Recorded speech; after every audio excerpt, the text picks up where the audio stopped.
The bus I was on pulled out of the terminal in Cubao, Quezon City at a little past 8 o'clock in the morning of March 24, a Saturday. I was on my way to Naga City, which is about a 10-hour bus ride away, going southward from Metro Manila. I was lucky enough to get a window seat on a day trip so I can show you how the scenery changes as we go along. Here we are still in Metro Manila on the lane going south, and as you can see, traffic is already quite heavy in the northbound lanes. It is Holy Week on the next week, and it's a major Roman Catholic observance in my country, so people have already started to leave Metro Manila to visit their hometowns or go to an out of town vacation spot. We are traveling along Epifanio de los Santos Avenue, or EDSA as we'll call it. EDSA is infamous for its horrendous traffic during rush hour. It's one of the major highways within Metro Manila that goes from Monumento in Caloocan all the way to the Mall of Asia in Pasay City. It spans about 23 or 24, 25 kilometers, and this highway started as a road in the 1930s, and then the government just kept adding to it and adding to it until it's what we see now. And there are flyovers and footbridges and interchanges, and it even has the metro rail transit right here. And there's a train going right past us. In EDSA, we have lanes for vehicles that go under and over and then branch out and then converge depending on where you're coming from and where you're going. And here you can see one of the stations for the Metro Rail Transit. In this particular station, passengers have to go up the structure to buy the ticket and then board the trains.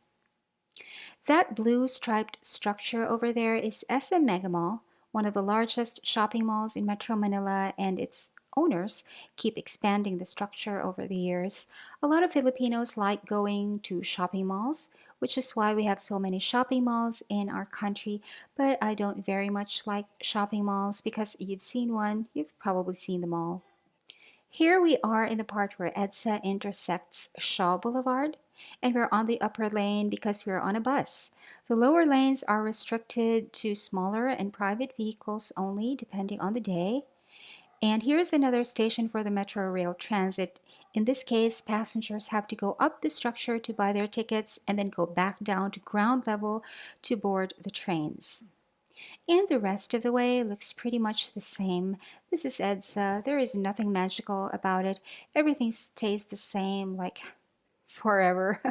There are lanes converging on several levels and then diverging towards either the left or the right, where vehicles can exit and enter. And here is the Ayala Tunnel, still in EDSA. We are now in Makati City, the central business district of Metro Manila, and already near the spot where we are going to exit EDSA. And finally, here we are at the Magallanes interchange. You can see all of the lanes here going every which way, leading to and out of EDSA and also further towards the Pasay end of EDSA. You can also see that the Metro Rail Transit goes through here as well. Down there is, of course, EDSA, and also the highway that leads to the South Luzon Expressway where we are going. The uppermost lane in this interchange is the Skyway that leads out of Metro Manila and into Metro Manila as well. One of these lanes in the middle level leads to the city of Manila, where I live. And here is a pedestrian walkway right in the middle of the Magallanes interchange. Beyond this is Quirino, which leads to the South Luzon Expressway, and there's nothing much to see here. And right after Quirino and before the South Luzon Expressway is Alabang, which is still part of Metro Manila, and here is the view from my little window. Some of those people underneath the flyover seem to be waiting for something, while the rest look like they live there.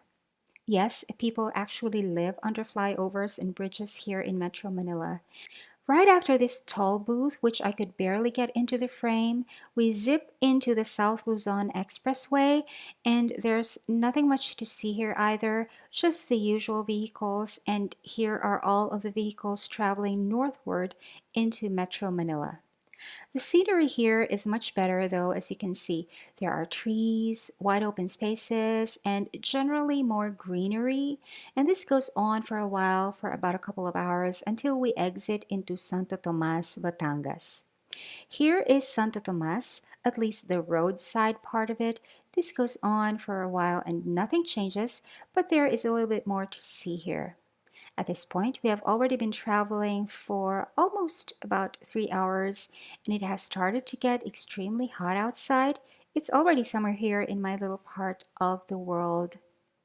And by the way, this is how everyone drives in these parts. I swear this truck is just about an arm's length away from the bus, but people don't seem to be bothered by it at all.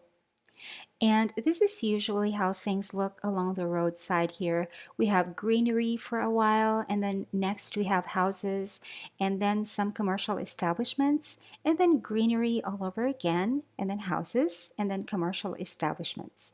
This is not planned, I think, but that is just the pattern that I have observed. Here we are in Atimonan in Quezon province, and the highway goes right along the coast. There are fishing villages here. These are not really resort beaches because it's mostly rocky, but along this road there are a lot of food places that serve fresh seafood because, of course, they have access to fresh seafood, and the food is really good, and most of them are open 24/7. Here we are passing through the town of Gumaca, and many towns outside of Metro Manila look like this. We have the usual commercial establishments like hardware stores, drugstores, funeral homes, fast food restaurants, food places with home cooked meals, motorcycle shops, automotive shops, cell phone shops, bakeries, dry goods stores where people buy clothes and cookware. After this point, there was more of nature to see, like pastures and rolling hills. And just have a look at this big, beautiful river right here. I have never really seen this here before because we usually travel this route at night. So I'm really thankful that I was able to book a day trip so I could see all of those details that I have missed before. And at around 6 o'clock, we were already at the end of the Andaya Highway and about to turn right into that last stretch of road that leads to Naga City. I always call this the home stretch. We have already entered the province of Camarines Sur a couple of hours ago, and this point here is the town of Libmanan. Finally, at about 7 o'clock in the evening, we arrive at the central bus terminal of Naga City. And as all terminals go, this is open 24/7, and all sorts of buses come and go from here, like the buses going further into the Bicol region to the provinces of Albay and Sorsogon. And finally, I am out of the bus. I have already gotten my luggage from the cargo hold of the bus, and my mother and cousin are already waiting for me beyond this part. We pull out of the parking lot and weave through the provincial traffic, which I hope will never be as bad as the traffic in EDSA. And we pass by SM Naga, a shopping mall owned by the same people that own SM Mega Mall, and then drive on to my parents' house to spend the Holy Week with the family. If you could hear roosters crowing in this video, it's only because I'm dubbing the voice over for this video in our little house with the roosters, and they were really noisy, but I'm home and I'm happy.